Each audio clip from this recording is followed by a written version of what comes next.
She's conservative and I'm liberal, and yet we've been friends for almost 40 years. Everyone says you shouldn't discuss politics, religion, or money, and we say that's exactly what friends should be talking about. Join us as we tackle the conversations you're having in your head, but are too scared to say out loud. Welcome to We've Got to Talk. Welcome, Jolene, and welcome, Isaac Saul. We are so excited to have Isaac Saul here. He is the executive editor and founder of Tangle. Tangle is an independent, nonpartisan, subscriber-supported politics newsletter and podcast that summarizes the best arguments from across the political spectrum on the news of the day. In 2024, Tangle won a Shorty Award in the news and media category, and Isaac Saul has also won many national championships as a former competitive ultimate frisbee player. Welcome, Isaac. We are so excited to have you here. Thank you guys for having me. I'm glad to be here. And we're going to not talk about the ultimate frisbee, although we have so many questions. Yeah, you pulled that out. I appreciate it. Yeah, you're welcome. So to give our audience some backstory, on February 10th, Isaac, you wrote an article or an email called A Plea for Help. It went to Jolene, who I'm a subscriber and she is not a subscriber, not to out Jolene. A paid subscriber. Yes. I'm not a paid subscriber. Exactly. You do the paid. Exactly. Yeah. I'm just going to quote you. It says, "You have never experienced an environment like the one we are living in today. Conservative readers unsubscribe over unfairly bashing President Trump. And on the same days, liberal readers say they're leaving because they are, quote, Sanewashing Trump, unquote," which I love that term, by the way. And so we were realizing that we've got to talk. We're having very similar issues. And we reached out and said, can we have this conversation about that email and what brought you to that place in your 5-year journey of Tangle? Yeah, sure. And it's been almost 7 years now, I'm which sorry. is crazy to think. No, it's okay. I mean, just as a point of emphasis about how wild the times we're in now, I mean, I started writing Tangle in summer of 2019, so before COVID, right. If you can remember those days, and just as the Democratic primary was kind of ramping up before the 2020 election. And I've been in the arena as a politics reporter since I graduated college, which was 2013. I'm 34 years old now. And I just don't know that we have really felt the kind of heat in the last 10 or 20 years like we have right now. I think part of that is because the president himself is somebody who clearly enjoys and kind of summons the political clash. I mean, he thrives in that environment. It's part of why he won in 2016, I think, is that he brought sort of a new ethos to the political battlegrounds that nobody had really figured out how to wrangle, and it made him a tremendously powerful and compelling politician. But there's an inherent divisiveness to how he approaches politics that I think is pretty much indisputable. When he wins, it works, but when he divides, it sort of just turns the temperature up. And, the left, I think for a long time, in the early days of Trump, were kind of on their heels. Mm-hmm. I think after Biden won in 2021, they felt like they had sort of vanquished this movement that they wouldn't have to deal with anymore. And then they spent the years during the Biden administration, I think, not really attempting to or effectively bridging the gap that existed that sort of produced Trump in the first term. And so when Trump came back, it was kind of the vengeance sequel that everybody was worried about. And now he's in office, and I think both sides feel like all goodwill has been burned. Democrats, in a lot of ways, are deciding that they just need to fight this fire with fire. The result is that there's sort of a public who has a binary choice about who they're going to support or pick in most elections. And they're kind of stuck in the middle of this, rage-inducing war and have to sort of pick sides and figure out how they're going to approach their news consumption, their votes, their relationships with family members who don't share their politics, all these really big questions. And we as a news organization are kind of in the middle of that battleground. So I've just seen over the last few years, especially, there's way less grace and patience and open-mindedness than I've experienced at any time publishing Tangle. And it's starting to result in business ramifications where we're seeing that, our subscribers, longtime readers on both sides of the aisle just seem to have less patience for consuming a piece of opinion that they don't like. And that's a really big challenge when you have a whole business model built on kind of getting people outside their political bubbles. Makes things hard. So is Outrage the most profitable product in media right now?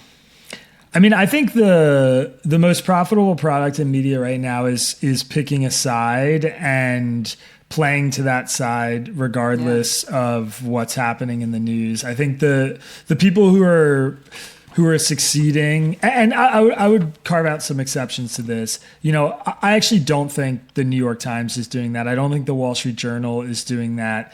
Financial Times, I don't think is doing that. These are news organizations that are incredibly successful. They have huge subscription businesses, journalists all over the world. They're paying the best salaries. They have a lot of the best editors. And by the way, they have a really ideologically diverse makeup. I mean, the Financial Times is pretty centrist. The New York Times leans left. The Wall Street Journal leans right. I think both on the editorial side and in the newsrooms, which are different things. But they've managed to build really successful media businesses. So I don't think it's the only way to go about it.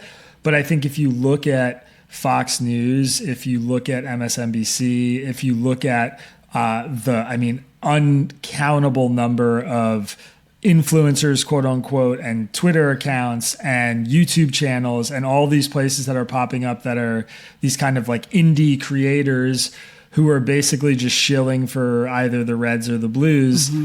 They do really well because their audience is well defined. They know what their audience is going to like, and they can give them what they like over and over again.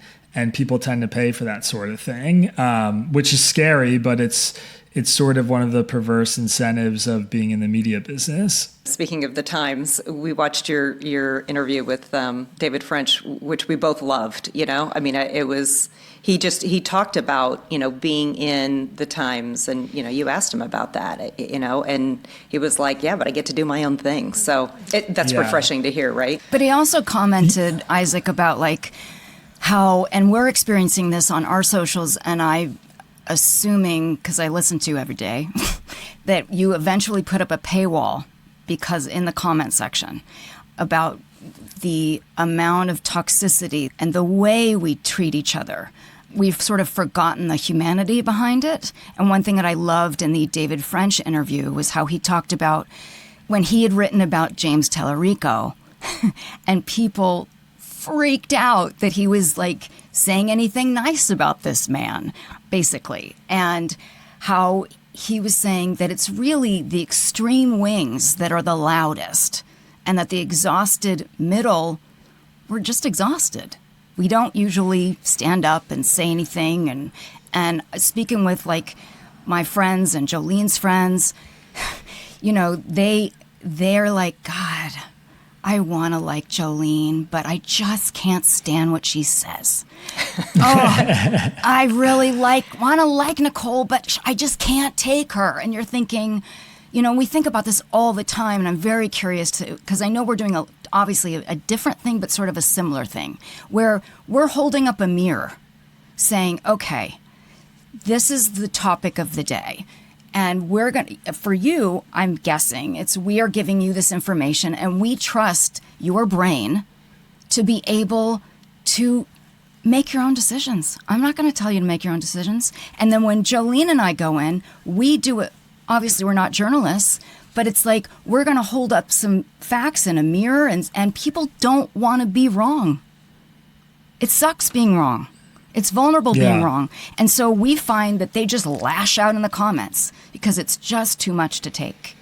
Broadly speaking, something that we're trying to model at Tangle is just this idea that it's okay to change your mind. Mm-hmm. It's okay to say you were wrong about something. It's okay to say, I don't know how I feel about this particular issue. I think one thing that's really common in today's political dynamic is people get forced into taking positions on stuff that they don't really have the time to understand that well.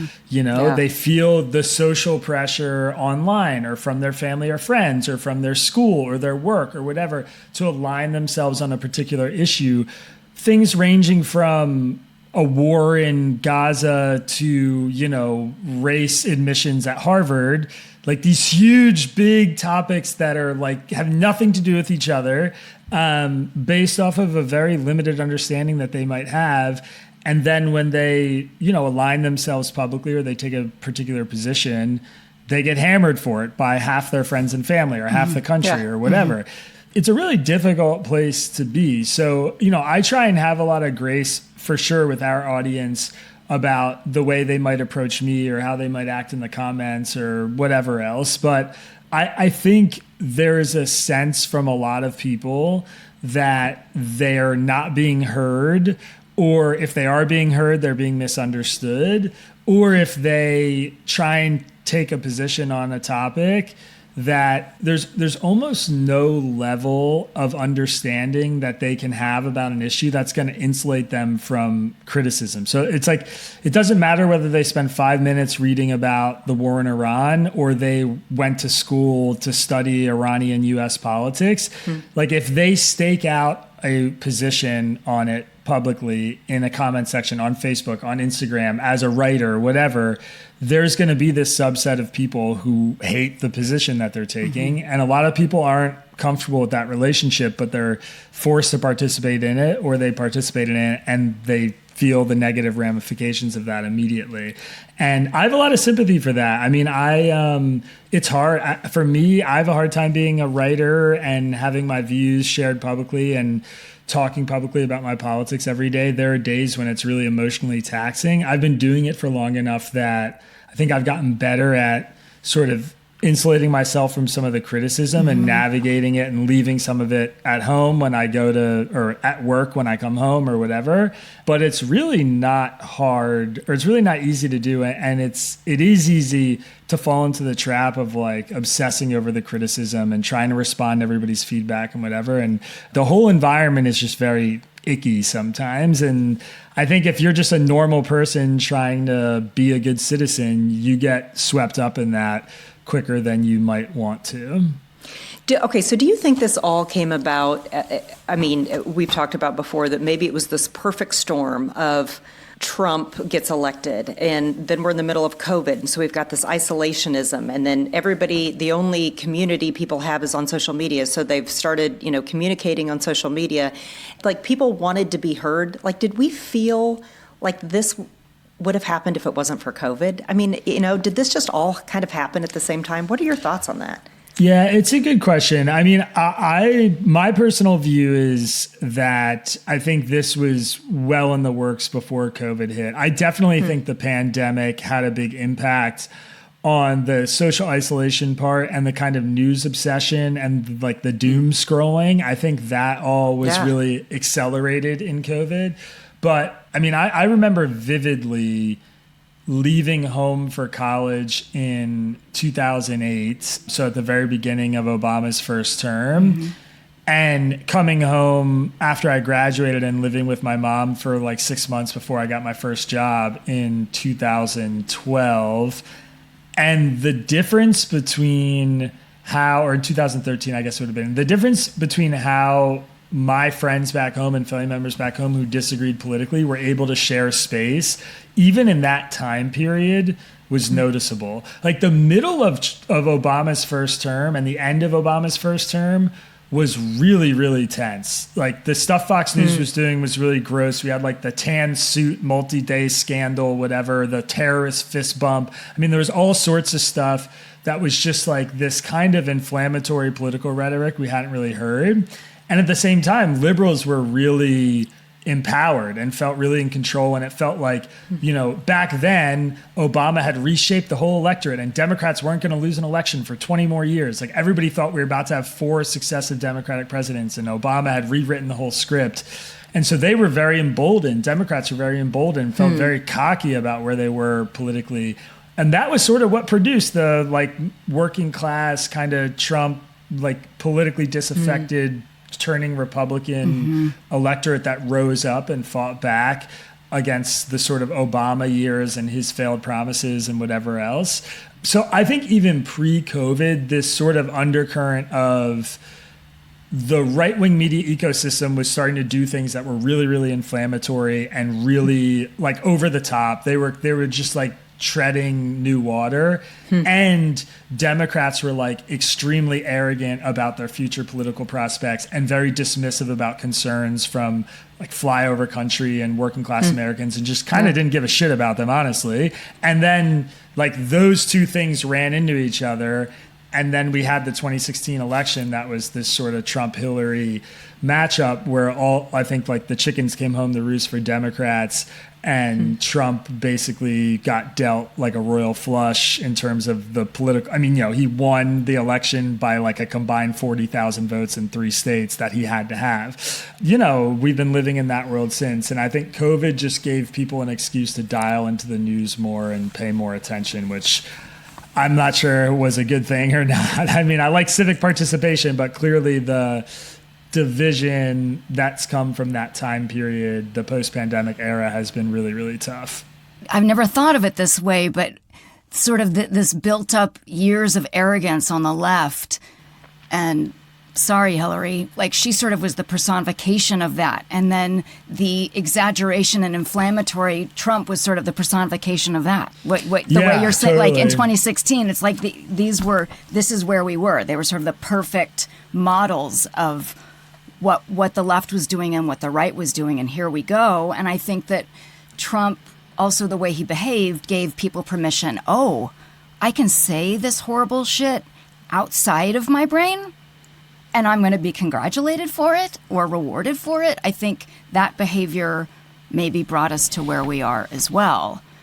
I mean, I think about language, and we both watched your TED Talk about how important words are and how the left and the right use words in different ways. Can you talk about that a little bit? Yeah, sure. I mean, something that I noticed in doing this work that was kind of revelatory for me, honestly, was we were, the whole structure of Tangle, I mean, this is relevant for your audience, is that, we introduce this main topic in our newsletter every day, and then we summarize the best arguments we can find from the left and summarize the best arguments we can find from the right, and then we publish our own original editorial. It used to just be me writing my take, but now I have a team and staff writers and other people kind of pen their own opinions sometimes. So the goal is to get people to the arguments, right? We want people to read what the left's saying and what the right's saying, and then our argument. And that way, when they're finished the newsletter, they have this really holistic view at what's happening in the media space, what the different arguments are about this, policy issue that we're debating, whatever it is. And what I was finding was people were writing in pissed off and unsubscribing or canceling their subscription or whatever for something that was written in the introductory of the newsletter, where we were explaining the story. So they would see something like us using the term undocumented immigrants, which is the example I used in the TED Talk, or one of the examples I used in the TED Talk, and they would think, okay, this is a liberal, left-leaning, biased news organization, and I'm going to stop reading right now. Or, they would write in about us calling cannabis marijuana and say, like, marijuana is like a racist, colonial, white term, whatever, like very progressive readers. Like they would see that in the description and be like, you guys should update your language, or like, I'm not going to read this, whatever. And it was a revelation for me that like these little language choices that we think about, but I didn't ever like centralize as being so important, we're sending off all these cues to our audience. Like our readers were way savvier than maybe I would have assumed in terms of how they're looking for the different cues about whether someone's political bias is left or right or whatever. So I asked my team to start thinking about ways to neutralize this problem by coming up with our own editorial standards, independent of what, AP or Chicago Style Book was doing, which are like the places that a lot of newsrooms go to. And just like what can we do that's sort of a middle ground on some of these really contested terms? So, the illegal or undocumented immigrant is a really good example. If you read Fox News and they're talking about somebody who comes to the country illegally, they will call them an illegal alien in their news report. But if you're reading the New York Times, they'll refer to that person as an undocumented immigrant. Those are two really different terms that kind of evoke really different feelings that are supposed to be neutral descriptions of, a crime a person committed and their status here in the country. So we settled on that specific term. We started using the term unauthorized migrant, which to us, it's really the government language. That's like a pretty typical way the government might describe somebody who crosses here illegally, crosses into the country illegally, or overstays a visa or whatever. And it just actually kind of captures what the person has done without, in our view, kind of dehumanizing them as an alien or that the person itself is illegal or whatever. It's a description of the crime. They're here. They're not authorized to be here. And it's not as soft and whimsical as undocumented immigrant, which is, it's not just that they don't have documents. That's not the thing. Right. It's they've broken a law to be here. Excuse me. So we started employing that term, and pretty quickly we saw that the rate of complaints around our language on immigration plummeted from both sides. We were getting people in the door and through the kind of explanation and to the actual arguments. And we started doing this with all manner of different editorial guidelines that we were encountering in our coverage day to day. So how we were talking about trans people, or whether we're capitalizing the B in black and the W in white, these little things that our audience was taking as cues as where our biases were. And over time, we've just continued to build that out. Even the immigrant one, we're iterating on still. Sometimes we realize after publishing this and doing this over and over, unauthorized migrant is a pretty good legal term for somebody who migrated here. But what about somebody who came here on an immigrant visa and overstayed it? They're not really an unauthorized migrant. So we started referring to them as immigrants here illegally. It's they immigrated here and now they're here illegally, but we're not going to call them an illegal alien. And that's language that describes the crime, but doesn't sort of have the dehumanizing effect that the left doesn't like, and doesn't obscure it in a way that the right doesn't like it. But it's a process, we're figuring out what works and what doesn't. And it has a pretty big impact in the way people consume our work, is what we found. I would agree. And so can I ask you, on the polls that you do on Sunday, you take the articles that you've talked about all week long, and the readers then can give their answers to the question that you pose in a polling. My assumption, because I'm a Republican and conservative, I look at the results of these polls, and I think that most of your polls lean left. I'm sorry, the results of your polls lean left. Do you find that you've got more left-leaning readers, or do you think it's that more Democrats or liberals respond to polls than maybe that Republicans don't respond? What are your findings on that? We think it's both, is kind of what we've determined. We think that the audience skews left, and that the skew is basically exaggerated by the dynamic you just described, which is very smart observation, which is something public studies have affirmed over and over again, which is, in today's political alignment, conservatives are way less likely to answer questions about their political views to a pollster or a news organization or someone who calls them or texts them or in an email survey like this than liberals are. They're just much more skeptical of what's going to happen with that information, or what does it mean if I'm sharing my views publicly. Which is a really interesting thing, by the way, that there's this that we can predict the rate with which someone might respond to a politics survey by what their politics are. I think is really fascinating. And what are the things upstream of that's making that possible? But yes, so for a long time, our audience was really evenly split, about 40% self-identified as liberal, 30% self-ID'd as conservative, and 30% said they were independent or other. In 2024, the biggest earned media event that we had was that This American Life, which is an NPR program, did this report on us, and they told a really beautiful story about the work that we've done. And it drove tons of subscribers to our website, basically broke our website. Literally, our website crashed. We couldn't handle the traffic. And in the matter of like a month, our audience doubled. And what we know now about public radio, another thing that didn't used to be true, but it's now true, is that the majority of public radio listeners are people who vote for Democrats. They tend to be left of center. NPR obviously has faced a lot of accusations of being left-leaning.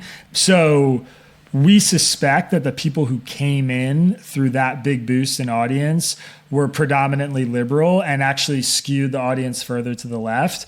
We've only done one really big survey of our audience since then. We got about 20,000 responses to it. And in that survey, we still had 30% of our audience that was self-IDing as independent, but about 25% were now conservative. And I think it was like 40 or 50% were self-IDing as liberal. So we saw like the liberal side go up a little bit, the conservative side go down a little bit, and that independent group stay the same. So I think among our audience, conservatives are a little bit outnumbered, and I think they're also less likely to take those kinds of polls. And so it skews the results, which interestingly is something we talk about a lot internally. Is there are people on our team who feel really strongly that we should stop publishing the results of those polls because they're alienating for conservative readers, and they're sort of inaccurately portraying to our audience that the readership and makeup of Tangle is way more left-leaning than it actually is. Yeah. And so we've had a lot of internal debate about, you know, whether we should change the polls a little bit. So because it's like, it feels like doing that for that reason would kind of be a lack of transparency.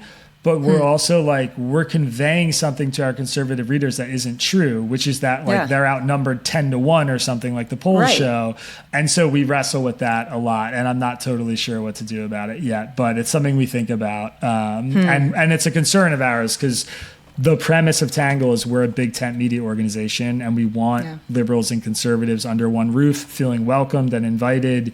And that's a hard thing to do if the conservatives are looking around like, this is not a space for me. You know, that kind of undermines the mission a bit. Does that make you think about how you write? Does it affect you in any way because of that? Look, I'm human, so I'm sure there are maybe some subconscious things that happen, or there are pressures that I'm not totally processing that exist there. But I have a really clear delineated North Star that I've been true to for 7 years of doing Tangle that has so far guided me really well and helped me create this really successful media business that I feel like has a lot of integrity, which is I am honest with my audience about what I'm feeling, and I'm going to tell them honestly what I think. And I think I'm well positioned for the work because my politics just tend to be pretty moderate and kind of like circle the center of today's sort of left-right political spectrum, which makes being honest easy for me. Like I don't feel like I have to moderate my views, or like I often just land in a place where I'm like, I don't really agree with either side wholesale on this issue. It's pretty rare that I feel that way. When I'm like feeling that kind of pressure, or I'm worried about how the audience is going to react to something I'm writing, I just, I go back to this central thing, which is like, I've made this promise that I'm going to be honest about how I'm feeling. And if I've come to this view honestly, and I really think this, and I know that I think this, I need to articulate it and be honest about it. And I'll try and articulate it in a way where my opponents, the people who I perceive to be my opponents on the issue will hear me. Like I want to be persuasive. I want to reach them. And I think like I change my language in that way sometimes if I'm feeling like I know this might upset some people, but I want to deliver this in a way where they can hear me. I try and do that. But I don't think I ever obscure my actual views on something, first of all, it's like exhausting to keep track of your lies if you're doing that. Like I'm writing every day. Like I don't know how I could keep that up. Right. But you also have a staff. Like you have a staff that's pretty well balanced. And you now have this, is it a dissent that you guys do now? Yeah. Which I think is really great. One of my thanks. I'm really proud of that addition to the newsletter, and it was actually an idea that came from somebody not on Editorial, from my COO who started here as like a social media manager.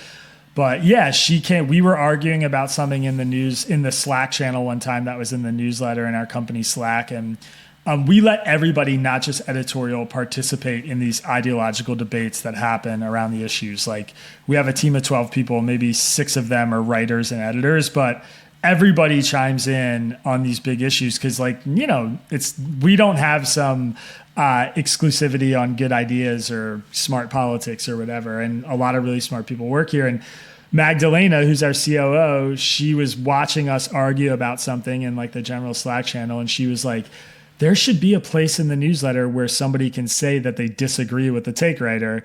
Like, you guys should have a blurb at the end where somebody can unload on whoever wrote that day's take, basically. And we were like, that's a really good idea. And then it was during like a bunch of Supreme Court decisions coming out. And we were like, what about a dissent section like the Supreme Court does? It could just be like, it's one paragraph. So yeah, we started this staff dissent now.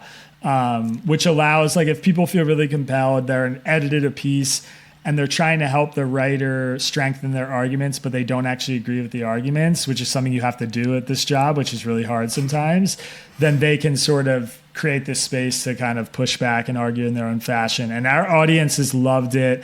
I think it's shown the ideological diversity we have on the team and kind of models like constructive disagreement in a way that I think is helpful. Do you think that we're at a turning point right now? Like, this is as bad as it's going to get, and that it can only get better, or are we going to have to live with this? Or it's going to get worse. Or we're going to have to live with this for another 10 years.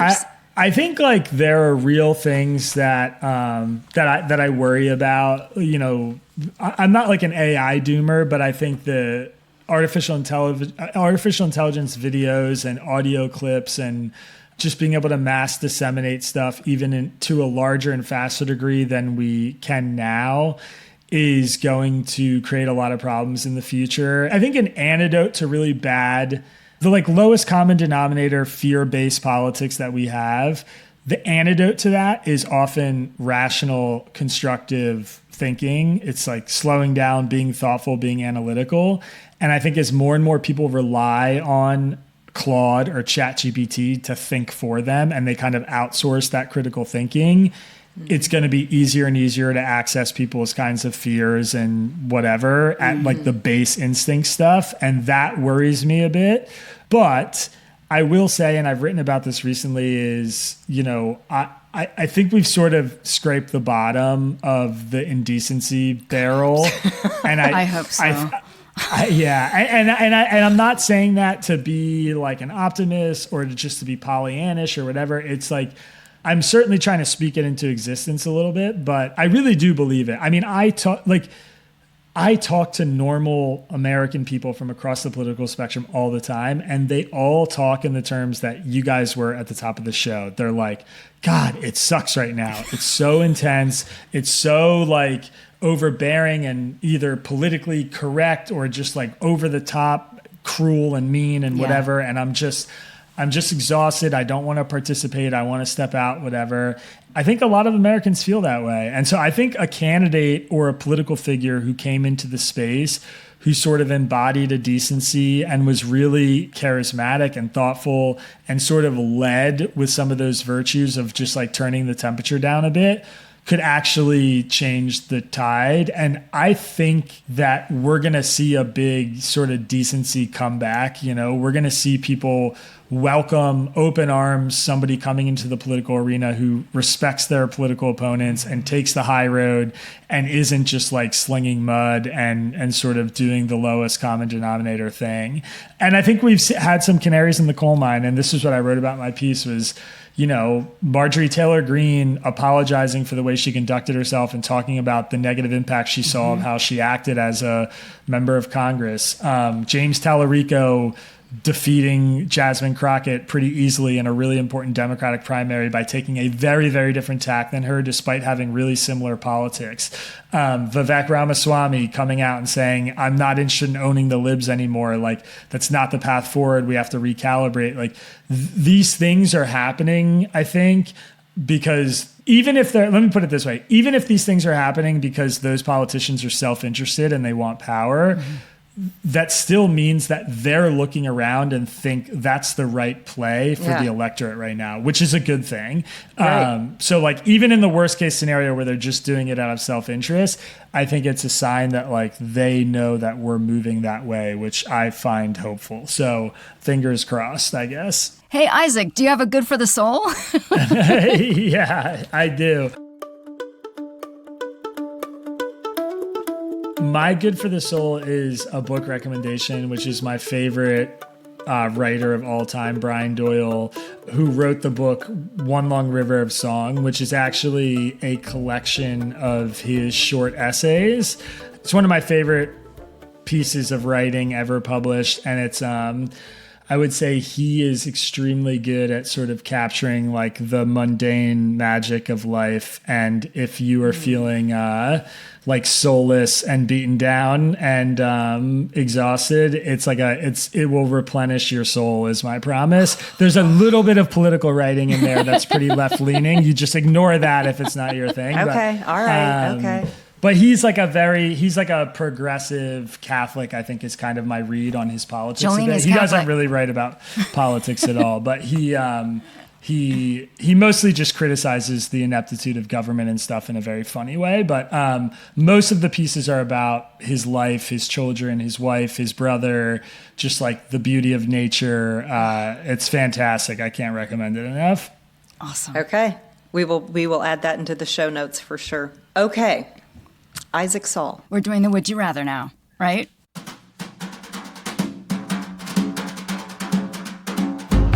Would you rather discuss current events in our country with people on the extreme fringes of each party or the exhausted middle that may have given up all hope?